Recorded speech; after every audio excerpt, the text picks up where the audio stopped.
The pet shop Pandemonium. When the new pet shop opened in the sleepy suburban neighborhood, excitement buzzed among the residents. Everyone was eager to see the exotic animals and meet the mysterious owner.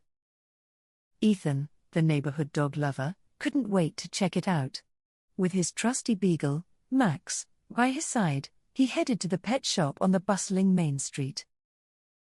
Grace, the eccentric cat enthusiast, joined Ethan. She was curious about the new additions and brought along her cat, Whiskers, who seemed equally intrigued by the new store. As they entered the pet shop, they were greeted by a chorus of chirps, barks, and meows. Birds, reptiles, and mammals filled the brightly lit cages and aquariums. The pet shop owner, a grizzled man named Mr. Smith, welcomed them with a warm smile. He seemed ordinary enough, but there was something mysterious about him. "Feel free to look around," Mr. Smith said, his eyes twinkling. "Our animals are quite special."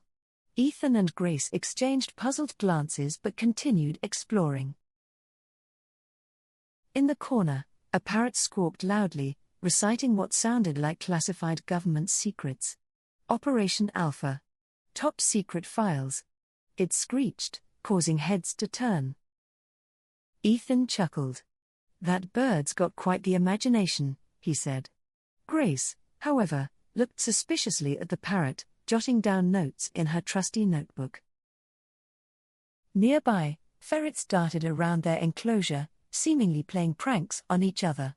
They stole toys and food, creating a chaotic scene that made everyone laugh. Molly, the tech-savvy teenager, arrived with her tablet. She was fascinated by the animals' behavior and started recording the strange happenings with a mischievous grin. Carlos, the retired detective and former spy, entered the shop. He noticed Ethan, Grace, and Molly gathered around a particularly lively chameleon.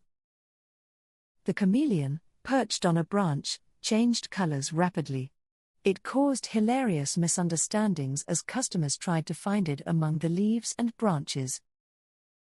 "There's more to this pet shop than meets the eye," Carlos whispered to Ethan. "I have a hunch Mr. Smith isn't just an ordinary pet shop owner." The group decided to investigate further. They began visiting the pet shop regularly, observing the animals' peculiar behavior and Mr. Smith's interactions with them.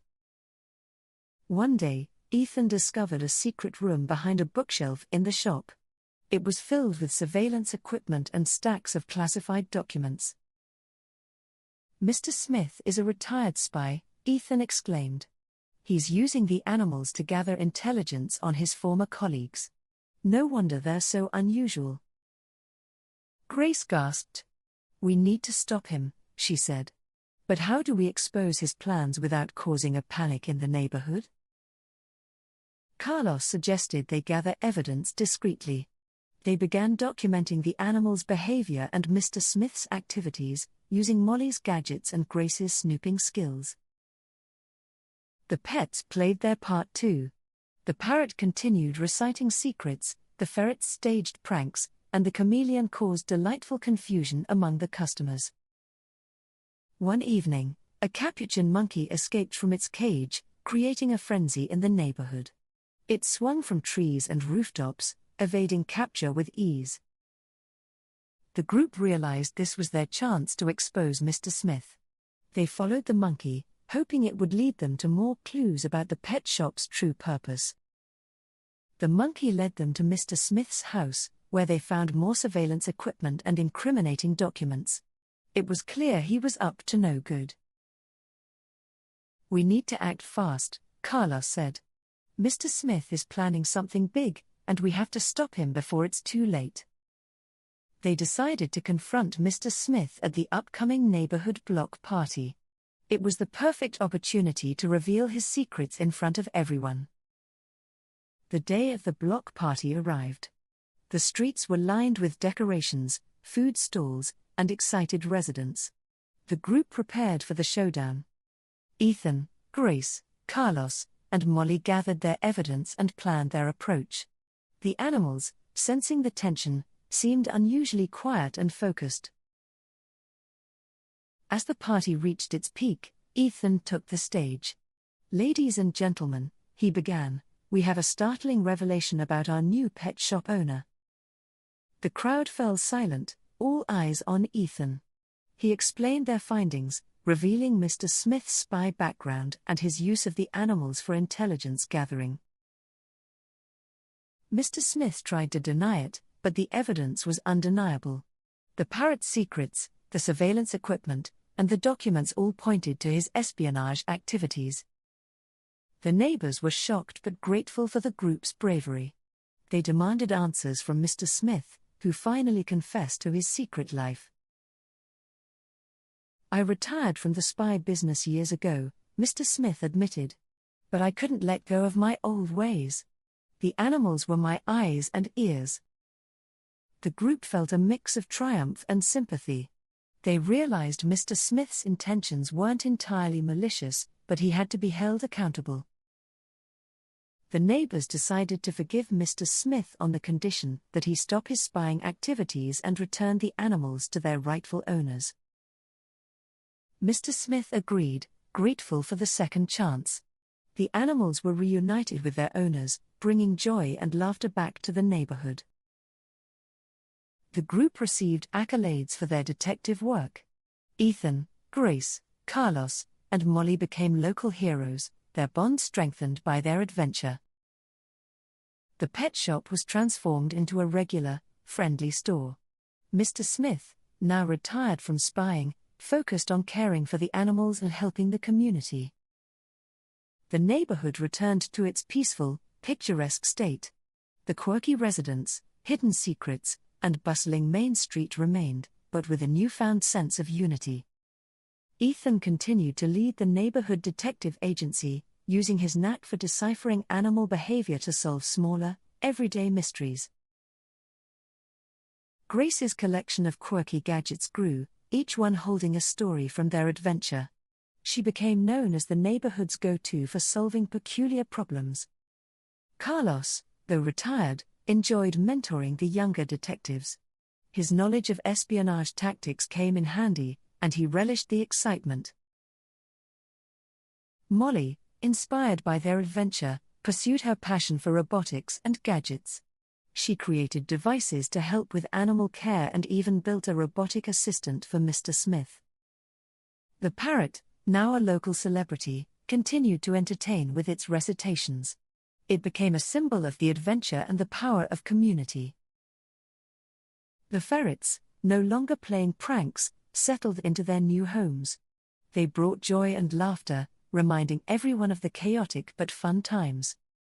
The chameleon, still mischievous, found a home with Grace. It provided endless entertainment and a splash of color to her already quirky life. The capuchin monkey, once a runaway, became a beloved member of Ethan's family. It joined him and Max on their daily walks, adding a playful element to their routine. The neighborhood held a celebration to commemorate their adventure. It was a block party filled with music, food, and stories of the pet shop Pandemonium. Ethan took the stage once more, this time to thank everyone.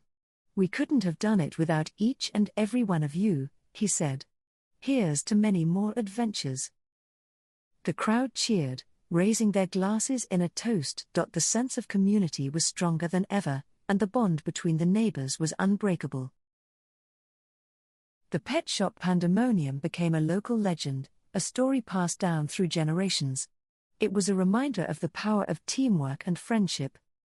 The group continued to solve mysteries, each one bringing new challenges and laughs. Their adventures became the heart of the neighborhood's folklore.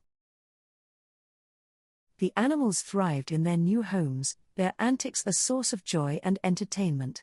The neighborhood was never dull with them around. The picturesque suburban neighborhood, with its quirky residents and hidden secrets, became a model of community spirit and cooperation.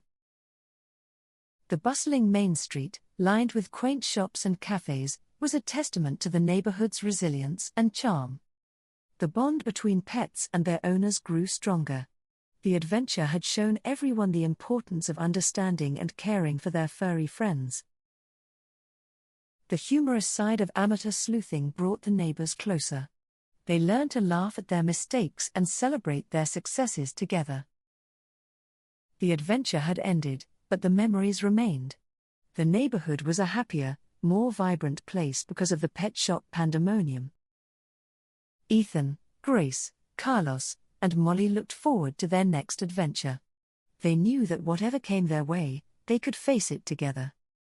The neighborhood settled into a peaceful rhythm, but the spirit of adventure lingered. The pet shop Pandemonium had left its mark, and the community was better for it. As the sun set over the picturesque suburban neighborhood, the residents reflected on their journey. They were ready for whatever the future held, united by the bond of friendship and laughter.